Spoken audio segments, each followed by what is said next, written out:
요즘 참 많이 답답하시지요? 우리 모두는 일찍이 경험하지 못했던 고난의 골짜기를 지금 지나고 있습니다. 요즘 어렵지 않은 사람이 누가 있겠어요? 가정과 사회는 물론이고 국가와 인류 전체가 지금 신음하고 있어요. 이러한 고난의 때에 하나님이 세우신 교회는 무엇을 해야 할까요? 교회는 건물이나 조직이 아니라 사람이라고 누누이 말씀드렸지요. 온 사회가 어려움에 빠져 있는 이때에 그러면 우리 믿는 자들은 도대체 무엇을 어떻게 해야 할까요? 오늘 저는 사도행전에 나타난 한 사람의 삶을 추적해 보면서 교훈받고자 합니다. 사도행전을 쭉 읽어보면 별로 두드러지지 않지만은 위기 때마다 등장하여 교회와 주변 사람을 세우는 한 사람을 발견하게 됩니다. 그의 이름은 바나바예요. 하나님께서 바나바를 몇 번씩이나 이렇게 위기의 때에 등장시키신 이유는 바로 우리 믿는 자들로 하여금 그의 삶을 본받기 위함이십니다. 코로나로 말미암아 모두가 신음하는 이때에 우리에게 필요한 사람이 있다면 바로 바나바와 같은 사람이에요. 하나님은 오늘 교회 안에서 바나바와 같은 사람을 지금도 찾고 계십니다. 오늘 이 말씀을 들은 이후 우리 모든 성도들이 바나바와 같은 자가 되었으면 좋겠어요. 우리가 하나님이 찾으시는 바나바가 되어 이 고난의 터널을 승리하며 이기기 위해서 우리는 무엇을 해야 하는가? 오늘 저는 딱 두 가지를 살펴보려고 합니다. 코로나를 이기고 고난의 터널을 이기기 위해 우리 믿는 성도들은 먼저 무엇을 해야 하는가? 하나님은 이렇게 말씀하십니다. 우리 다 같이 한번 읽어봅니다. 시작. 어려운 지체들의 필요를 채워야 한다. 어려운 내 옆에 지체들의 필요를 내가 채워야 돼요. 이것이 하나님의 말씀이에요. 우리가 코로나로 인해 당하는 어려움이 많지만 그 가운데 하나가 바로 물질의 어려움이죠. 지금 우리 모두는 그 현실을 보고 있어요. 물론 어떤 사람들은 코로나가 왔음에도 불구하고 경제적으로 볼 어려움이 없습니다. 그러나 그것은 아주 소수의 이야기이고 대부분의 많은 사람들은 수입이 주로 경제적으로 고통을 당하고 있어요. 그중에 아주 가슴 아픈 현실은 당장 생활할 생활비가 모자라 고통받는 자들이에요. 이러한 때에 교회 안에서 우리 믿는 자들은 무엇을 어떻게 해야 하는가? 하나님은 초대교회 성도들과 한 사람 바나바의 삶을 통해서 이 코로나의 때에 경제적으로 어려워하는 사람들을 위해 우리가 무엇을 해야 하는가를 직접 사도행전에 이렇게 기록해 놓으셨어요. 오늘 본문을 다시 잘 보세요. 36절. 구브로에서 난 레위족 사람이 있으니 이름은 요셉이라. 사도들이 일컬어 바나바라. 번역하면 위로의 아들이라 하니 그가 밭이 있음에 팔아 그 값을 가지고 사도들의 발 앞에 두니라. 그의 원래 이름은 요셉이었어요. 그러나 사도들이 그에게 붙여준 별명이 있었는데 그 별명이 너무도 유명해져서 교회 역사는 그의 이름보다는 별명으로 그를 기억했지요. 바나바, 위로의 아들, 혹은 격려자. 여러분, 도대체 그가 어떤 삶을 살았길래 이름보다 별명이 더 이렇게 알려졌을까요? 오늘 본문에 보니 성경은 그가 구브로에서 태어난 사람이라고 알려줍니다. 다시 말하면 그는 이스라엘에서 본토에서 자란 유대인이 아니고 외국에서 태어나 자란 사람이었어요. 그래서 그는 레위인이었지만 제사장이 되지 못하고 오늘로 말하면 그저 평신도로 교회를 섬기고 있었어요. 여러분, 그러나 사도행전을 읽어보면 바나바는 초대교회에서 사도 바울의 버금가는 중요한 지도자의 역할을 감당했음을 우리는 발견하게 됩니다. 도대체 무엇이 평범했던 그 사람을 그토록 위대하게 만들었을까요? 무엇이 그를 초대교회의 지도자의 자리에 서게 만들었을까요? 오늘 본문이 그 이유를 우리에게 가르쳐주고 있어요. 그리고 그 안에 하나님의 의도, 마음이 우리에게 주시고자 하는 교훈이 담겨 있어요. 예루살렘 교회에는 가난한 자들이 많았습니다. 그 이유는 대부분의 사람들이 로마의 속박 가운데 오랜 세월을 지나왔기 때문에 경제적으로 고통을 당할 수밖에 없었죠.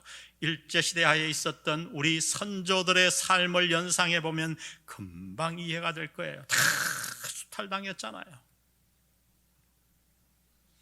그래서 당시 이스라엘에는 로마의 압제로 인해서 토지도 잃고 집도 잃어서 하루하루 자신의 노동을 팔아 사는 사람들이 많았습니다. 이들이 복음을 듣고 교회로 몰려왔으니 교회 안에 경제적으로 어려운 자들이 얼마나 많았겠어요. 바나바는 교회 안에 있는 이 어려운 자들을 보았습니다. 그들의 필요를 보았습니다. 그리고 그는 자신이 소유하고 있던 밭을 팔아 그 전부를 교회 앞에 내놓았어요.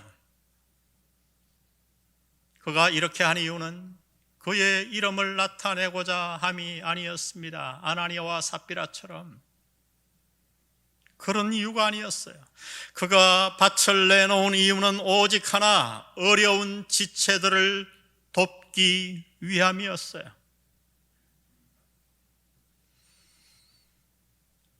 혹시 경제적으로 아주 어려웠을 때 누군가로부터 도움을 받아본 적이 있나요?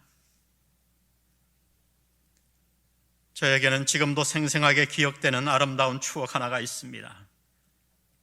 유학 시절 아주 어려웠을 때 크리스마스가 다가왔어요.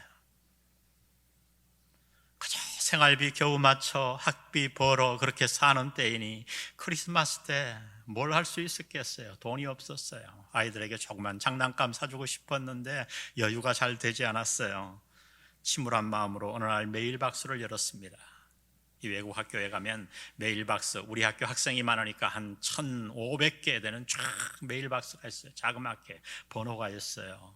그래서 어느 날 메일박스를 열었더니 거기 예쁜 카드가 있었고요. 발신인도 밝히지 않았는데 복된 크리스마스 보내라는 짧은 글과 함께 돈 50불이 들어있었어요. 여러분, 사실 그 50불이 그렇게 큰 돈은 아니지요. 지금 우리나라 말로 말하면 5만 원에서 6만 원. 물론 유학생인 저에게는 꽤 큰 돈이었어요. 그런데 그 카드와 그 돈이 저에게 얼마나 위로와 격려가 되든지. 저는 지금도 누가 그 돈을 보냈는지 몰라요. 그러나 하나님은 아십니다. 그 이후에 저 역시 경제적으로 넉넉하진 않았지만 성탄절이 되면 주위의 학생들 가운데 누가 어려운가, 어려운 일을 살펴서 그렇게 흉내를 냈어요. 저도 그렇게 했어요. 그렇게 카드를 보내고 작은 돈을 보내고 며칠 지나 그 학생의 얼굴을 보면 그 학생 얼굴이 환하게 밝아져 있음을 저는 발견하곤 했습니다. 왜일까요? 그 돈이 정말 경제적으로 도움이 되어서 아니지요. 비록 작은 액수이지만 그 관심과 사랑이 그의 가라앉았던 마음을 격려한 거예요. 세운 거예요. 바나바가 행한 일이 바로 이것이었어요. 예루살렘 성도들이 약 2만 명 되었다고 어떤 학자는 추산하는데 그 2만 명에게 밭 하나 팔아가지고 바친 돈이 얼마나 도움이 되었겠습니까? 그러나 여러분, 액수가 문제가 아니고 그것이, 그 행위가 어려움에 처한 많은 사람들의 마음을 격려했고 일으켜 세웠다고 성경은 말씀합니다. 여러분, 그리고 이것이 바로 이 어려운 코로나의 골짜기를 지나는 우리 모든 믿는 자들이 해야 할 일이에요. 우리가 해야 할 일이에요. 그리스도의 몸의 지체인 우리는 언제나 다른 지체들의 필요를 살펴야 합니다. 왜냐하면 우리는 한 몸이기 때문이에요. 이 세상에는 두 부류의 사람이 있지요. 어떤 사람은 늘 자기만 생각해요. 자기 중심적이에요. 음식을 먹어도 그래서 자기가 가장 좋은 부위를 먹어야 되고, 무엇을 하든지 자기가 먼저 좋은 것을 취해야 합니다. 자기만을 생각하는 거죠. 이렇게 자신만을 생각하고 자신을 먼저 생각하는 자를 성경은 딱 한마디로 이렇게 표현합니다. 육신적인 그리스도인. 구원은 받았지만은 그 삶이 전혀 성령을 따르지 않고 육신을 따라가는 거예요. 타락한 본성을 따라 사는 거예요. 그 특징은 자기중심적이에요. 그러나 성령을 따라 사는 사람은 그렇지 않아요. 그는 늘 다른 사람을 살핍니다. 자신에게 부족함이 없어서 다른 사람의 필요를 살피는 것이 아니에요. 자신의 필요를 다 채우고 나서 다른 사람을 돕는 것도 아니에요. 내게도 분명 필요가 있어요. 나도 넉넉하지 않아요. 그러나 그들은 어려움 속에 있는 지체들을 살핀 후에 자기 한도 내에서, 할 수 있는 한도 내에서 그들을 돕습니다. 여러분, 이것이 성령 하나님의 인도를 따라 사는 삶의 모습이에요. 여기에서 다 결정나요. 아무리 교회 충성하고 아무리 성경을 많이 읽어도 여러분들이 남을 살피지 않고 여러분만 생각하고 살아간다면 여러분은 지금 육신적인 길을 걷고 있는 것입니다. 하나님은 왜 바나바의 개인적인 일, 개인적인 삶을 이렇게 성경에 여러 번에 걸쳐 기록해 놓으셨을까요? 바나바의 이름을 높이기 위해? 아니지요. 하나님이 바나바의 삶을 몇 번에 걸쳐 이렇게 사도행전에 기록해 놓으신 이유가 있습니다. 그것은 바로 오늘 믿는 저와 여러분 역시 그러한 삶의 길을 걸어가야 하기 때문이에요. 하나님은 지금 바나바를 통해 이것이 바로 교회의 모습이어야 한다고 가르쳐 주는 거예요. 여러분, 그렇습니다. 이것이 바로 교회의 모습이요, 이것이 바로 구원받은 자의 마땅한 삶의 태도입니다.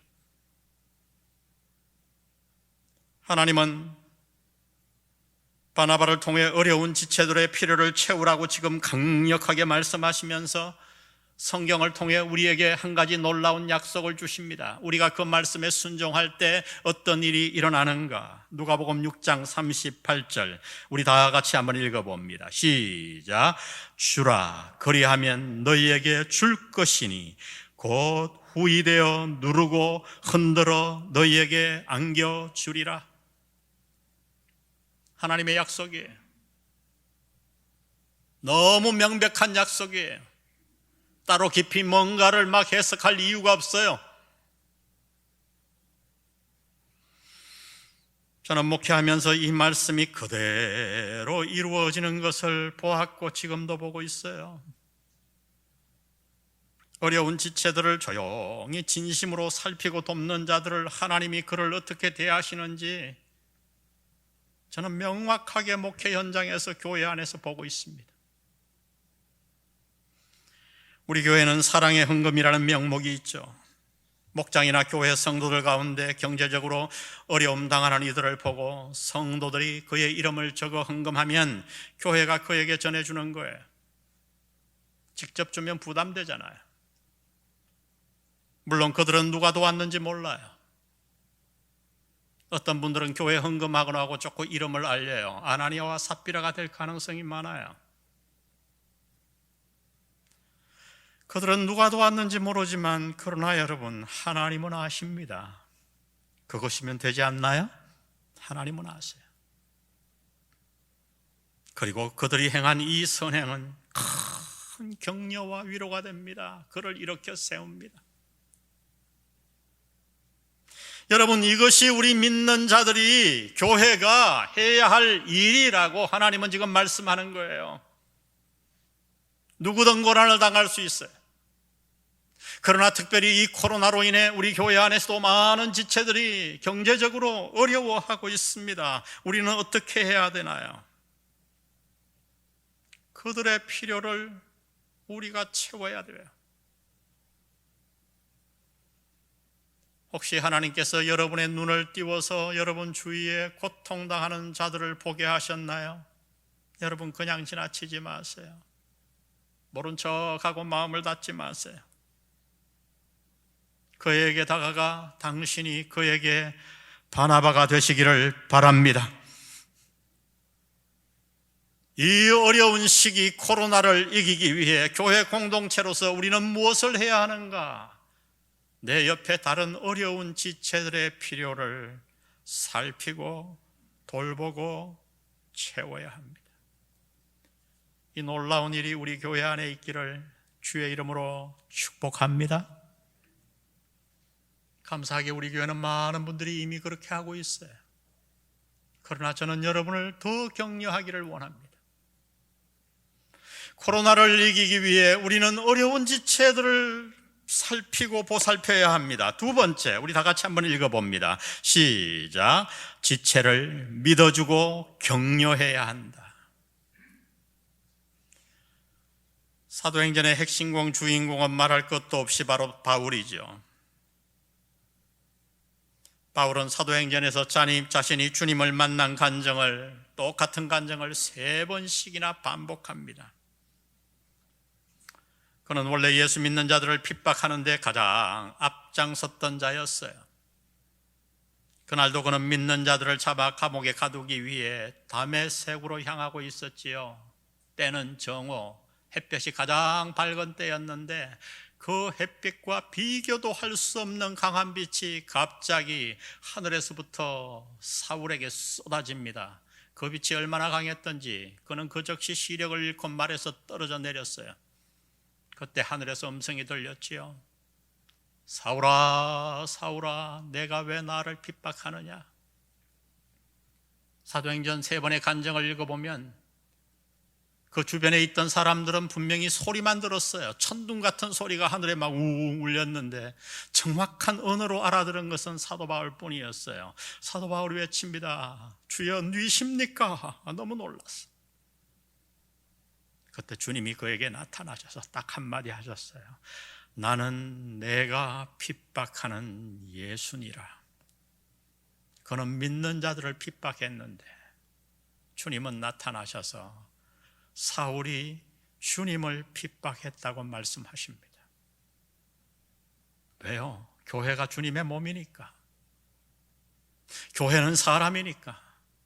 우리가 사람을 핍박하고 내 옆에 형제들을 돌보지 않으면 주님을 돌보지 않는 거니까. 그는 그날 주님을 만났고 그 이후 다메섹에 들어가서 3년 동안이나 성령님을 통해 가르침을 받습니다. 그리고 난 이후 마음을 다해 하나님의 복음을 전하기 시작합니다.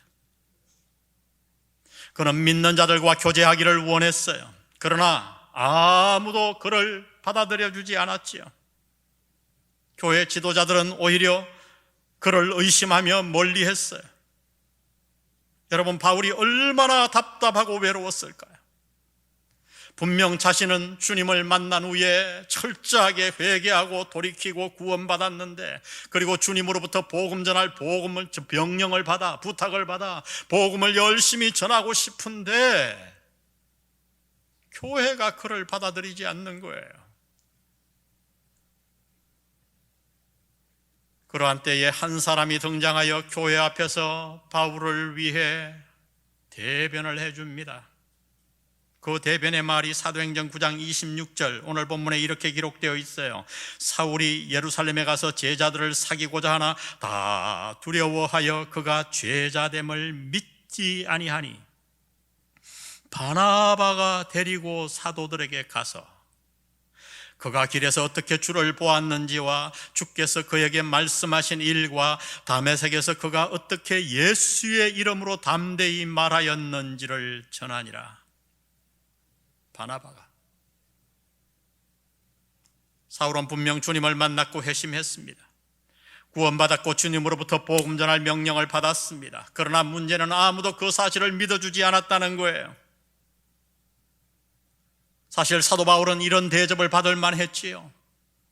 그는 성도들을 아주 극심하게 핍박했고 특히 스데반을 죽이는 일을 선두지휘했어요. 그러니 그러한 것을 어떻게 선뜻 받아들일 수 있었겠어요? 교회가, 특히 교회 지도자들이 그 회심을 어떻게 믿을 수 있었겠어요? 그러나 한 사람 바나바가 바울을 믿어주었어요. 바나바는 먼저 마음을 열고 사도 바울의 간증을 들었습니다. 그리고 그의 회심이 진정임을 발견하게 된 거죠. 그는 분명히 주님을 만났고 정말로 회개했으며 다메섹에서 3년 동안 주님과 동행하며 하나님의 말씀을 성령님과 주님께로부터 직접 가르침 받아 주의 사도, 주의 제자가 된 것을 그의 간증과 고백을 통해 바나바는 알게 되었어요. 그러한 것을 바나바는 믿어줬지요. 여러분, 만일 바나바가 믿어주지 않았다면 바울이 어떻게 설 수 있었겠어요? 어떻게 사울이 바울이 될 수 있었겠습니까? 이 세상에 우리에게 고마운 사람이 많지만은 그 가운데 누가 가장 고마운 줄 아나요? 그것은 바로 나를 믿어주는 사람이에요. 특히 세상이 나를 향해 손가락질할 때 나에게 다가와 내 진심을 믿어주는 사람, 그것처럼 고마운 것은 없어요. 여러분, 자녀 교육을 할 때도 마찬가지예요. 어떤 부모 밑에서 훌륭한 자녀가 주로 나올까요? 자녀를 사랑하고 믿어주는 부모일까요? 아니면 늘 의심하며 감시하는 부모일까요? 여러분, 주위를 한번 잘 관찰해 보세요. 신기하게 사회적으로 아주 성공한 부모 밑에서 훌륭한 부모를 능가하는 자녀가 잘 나오지 않아요. 제가 혹시나 해서 저 대전에 있는 우리 침례교회 수천 명이 나오는 교회, 거기는 교인들의 80%가 다 박사예요. 대덕연구단지니까. 그래서 물어봤어요. 자녀들이 어떠니? 부모를 능가합니까? 담임에게 물어봤더니 아니래요. 되게 부모보다 못하대요. 왜 그럴까요? 똑똑한 부모는 자녀를 쉽게 믿지 않거든요. 믿어주지 않아요. 왜? 자신이 너무 똑똑하니까. 그래서 믿어주기보다는 오히려 자꾸 감시하고 간섭합니다. 근데 여러분, 옛날 여러분의 부모님을 생각해 보세요. 그분들은 우리나라가 너무 어려워 대학을 다닐 기회를, 공부를 많이 할 기회가 없었잖아요. 그래서 등록금을 보내면 그것으로 자녀가 당구치고 술 마셔도 그 사실도 모르고 그냥 자녀를 믿어요. 우리 자녀가 최고고 우리 자녀가 공부를 제일 잘하고. 근데 신기하게 그런 부모 밑에서 부모를 능가하는 훌륭한 인재들이 많이 나왔어요. 왜요? 자녀를 향한 신뢰와 믿음이 그 자녀들의 마음을 결국 바꾼 거지요. 돌이키게 만든 거지요. 여러분, 그래요. 사람을 진정으로 변화시키는 것은 의심과 감시가 아니라 결국은 믿음이에요. 믿음이에요. 사도행전 15장에 보면 오늘로 말하면 크리스찬 신문 1면을 장식할 만한 큰 사건이 기록되어 있어요. 그것은 당시 교회의 큰 지도자였던 바울과 바나바가 싸웠다는 거예요. 아마 신문 헤더 탁 제목이 이랬을 거예요. 바울과 바나바 충돌하다, 뭐 이렇게 탁 난리가 났죠. 다툼의 발단은 바로 마가라고 하는 한 청년 때문이었어요. 마가는 1차 선교여행 때 사도 바울과 함께 선교여행을 떠났다가 중간에서, 이유는 잘 몰라요, 선교여행을 포기하고 돌아왔어요. 그런데 바울이 2차 선교여행을 하기 위해 떡 나타났는데 바나바가 마가를 데리고 나타난 거예요. 그러자 바울은 마가를 데리고 갈 수 없다고 말합니다. 1차 선교여행 때 불성실해서 포기한 것을 어떻게 또 데려갈 수 있느냐? 여러분, 맞는 얘기죠. 그가 미워서가 아니라 실패가 예견될 수 있었기 때문이에요. 선교여행은 너무나 중요한데 중간에 마가가 또 불성실하게 잘못해서 포기하고 집으로 돌아가면 많은 사람들에게 영향을 끼치잖아요. 오늘날과 같은 그런 선교여행이 아니에요. 아주 고통스럽고 어려운 선교여행이었어요. 그러나 바나바는 그를 데리고 가자고 주장합니다. 1차 때 실패했지만 한 번 더 그에게 기회를 주자고 바나바는 주장을 해요. 그 결과 두 사람이 결국 견해를 좁히지 못하고 서로 그러면 우리 따로 가자 그래갖고 선교여행이 찢어졌어요. 각자 선교여행을 떠났습니다. 여러분, 만일 그때 마가에게 기회를 다시 주지 않았다면 오늘 우리의 손에는 마가복음이 들려있지 않았을지도 몰라요. 바나바로 말미암아 마가는 다시 세움을 입었고 마가복음을 기록하는 사도가 될 수 있었어요. 나중에 바울 역시 이러한 사실을 깨닫고 인정하고 로마 감옥에서 마지막으로 그가 디모데후서를 쓸 때에 디모데후서 4장에서 이렇게 디모데에게 편지를 합니다. 네가 나에게 올 때 마가를 데리고 오라. 그가 나의 일에 유익하니라. 할렐루야. 다 정리를 하는 거죠. 요즘 우리 사회는 사람을 믿어주지 않잖아요. 참 사회가 흉악해져 갑니다. 저는 가만히 보면 너무 마음 아파요. 한 번 잘못하면 영원 잘못이에요. 그냥 낙인을 꽉 찍어요. 그 낙인 벗으려고 그러면 옛날엔 10년 걸렸는데 저는 이렇게 생각이 돼요. 평생에 과연 회복이 될까? 여러분, 사회는 그렇다고 해도 믿는 자들의 공동체요 그리스도의 몸인 교회에서는 그렇게 해서는 안 된다는 거예요. 하나님은 지금 그것을 말씀하는 거예요. 어느 날 베드로가 와서 주님께 형제가 자신에게 잘못하면 몇 번을 용서해야 하느냐고 질문하면서 칭찬받으려고 이렇게 묻죠. 7번 하면 되겠습니까? 왜요? 당시 유대인은 3번 용서했거든요. 2배 약간 넘게. 주님이 엄청 칭찬할 줄 알았는데 주님이 들으시고 이렇게 말씀하셨죠. 70번씩 7번이라도 하라. 490번? 그건 얘기가 아니죠. 한마디로 이웃을 용서하고 그가 돌이키면 믿어주라는 말씀이에요. 물론 이 말씀이 뻔히 보이는데도 사기를 당하라는 말씀은 전혀 아닙니다. 그것은 지혜롭지 못한 거예요. 그러나 누가 잘못을 했는데 보니까 진심으로 뉘우치고 진심으로 돌이켜요. 진심으로 회개했어요. 그러면 여러분 70번씩 7번이라도 그를 믿어주라는 거예요. 다시 속더라도 믿어주라는 거예요. 진심으로 뉘우쳤다면.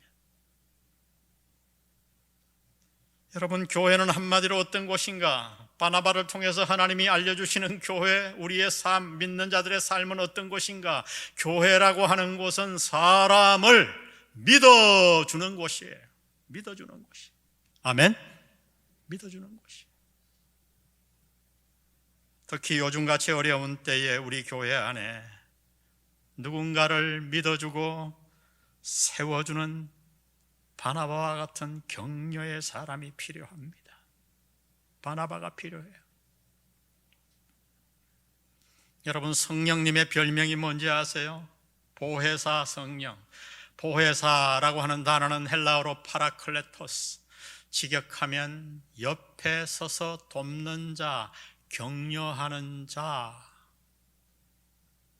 하나님은 왜 성령님을 우리에게 보내셨는가? 우리를 돕기 위해, 우리를 세우고 격려하기 위해. 그런데 여러분, 우리가 누구예요? 너무나 허물 많은 죄인 아닙니까? 날마다 넘어지고 날마다 죄를 짓고 날마다 실패하는, 죄를 되풀이하는 우리가 아닙니까? 그 모든 사실을 아심에도 불구하고 하나님은 성령님을 보내 우리를 용서하시고 실패한 자리에서 우리를 격려하시고 일으키시는 줄 믿습니다. 그게 성령님의 역할이에요. 성령님은 정죄하지 않으세요. 70번씩 7번이라도 무제한으로 우리가 정말 뉘우치기만 하면, 돌이키기만 하면, 회개하기만 하면 하나님은 우리를 용서하시고 세우시고 지난 일을 싹 잊어버리시고 우리를 믿어주십니다.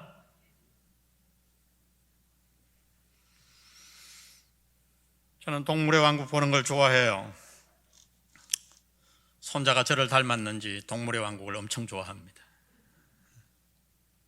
어느 날 막 소떼가 동물의 왕국을 보니까 막 쫓기고 있었어요. 사자떼에게 막 도망을 가는데, 개울을 건너는데 약간 아직 다 안 큰 소 한 마리가 개울에 빠져서 너무 지쳐 쓰러졌어요. 훅 소들이 도망가다가 어떻게 하냐면 우대로 다시 막 두리번거리더니 몰려오더니 몇 마리 항소들은 막 사자를 경계하고 그 주변을 서서 이상한 소리를 내더라고요. 막 몇 마리가 막 소리를 내요. 그러니까 도저히 도망갈 수 없었던 그 작은 소가 그 소리를 듣더니 막 일어나더니 비틀비틀 하더니 같이 도망을 가요. 해설자가 나와서 나중에 얘기를 해줍니다. 그게 뭔 소리냐 하면 그 쓰러진 소를 격려하는 소리래요. 그러면서 그 학자는 그것을 동물의 격려, 그렇게 불렀어요. 제 마음에 콱 그 장면이 각인되어 있습니다. 그 격려가 없었다면 그 소는 죽었을 거예요. 여러분, 우리 모두에게는 지금 격려가 필요합니다. 격려가 필요합니다. 코로나 바이러스에 물려 모두가 쓰러지기 직전이에요. 특별히 그 가운데 연약한 자들이 있어요. 가만두면 그대로 죽을 수밖에 없는 이 쓰러져가는 연약한 자들을 누가 구하겠습니까? 우리가 해야 합니다. 내가 해야 합니다. 당신이 해야 합니다. 당신 주위를 살펴보세요. 기도하며 혹 누군가 코로나 바이러스의 고난에 물려 쓰러져 죽어가고 있지는 않나요? 여러분에게 그것이 보이면 지나치지 말고 그에게 다가가 그의 필요를 채우십시오. 그리고 그에게 신뢰와 믿음을 보여주고 소리를 내든 어떤 방법을 사용하든 그를 일으켜 세우십시오. 여러분, 이것이 하나님이 이 땅에 세우신 교회의 모습이에요. 이것이 우리 믿는 자들의 삶의 모습이어야만 합니다. 이런 교회를 한번 상상해 보세요. 쓰러져가는 자들에게 다가가 그를 격려합니다. 그의 필요를 채웁니다. 그러면 하나님은 너무 기뻐하시며 그를 일으켜 세우고 그를 도운 자들에게 그냥 두지 않아요. 후히 되어 누르고 흔들어 그를 또 채워줘요. 그가 또 다른 사람을 도와요. 모두가 이로써요. 동물도 격려할 줄 아는데 하물며 우리 믿는 자들일까요? 오늘 이 말씀을 듣는 우리 모두가 하나님 앞에 바나바가 되기를 주의 이름으로 축복합니다. 축복합니다. 우리 오늘 말씀 생각하며 찬양합시다. 형제의 모습 속에 보이는 하나님 형상 아름다워라. 존귀한 주의 자녀 됐으니 사랑하며 섬기리. 우리의 결단으로 이 찬양 주님 앞에 드립니다.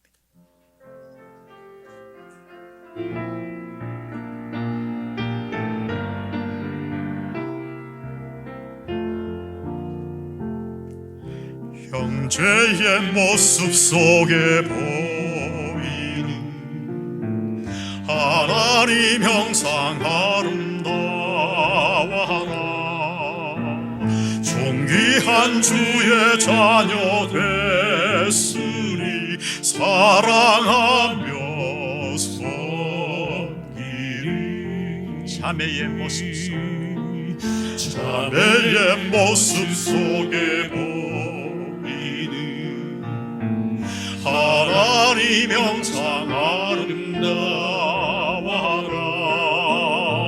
존귀한 주의 자녀 됐으니 사랑하며 섬기리. 우리 자리에서 일어나서 찬양할까요? 우리의 모임 중에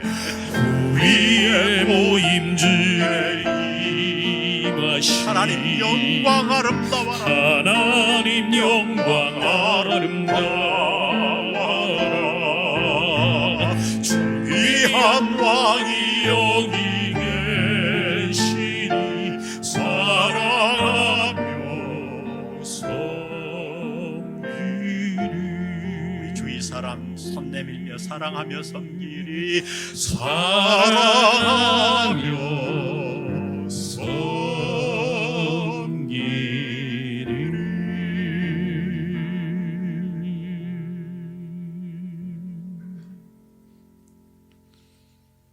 아버지, 오늘 주신 말씀을 우리가 가감없이 그대로 받습니다. 세상이 얼마나 이기적으로 바뀌는지요, 나만 쳐다보고 사는지요, 이 멸망으로 달려가는 사회를 구하기 위해 하나님이 당신의 몸인 교회를 세우셨습니다. 나를 그 교회의 지체로 삼으심을 감사합니다.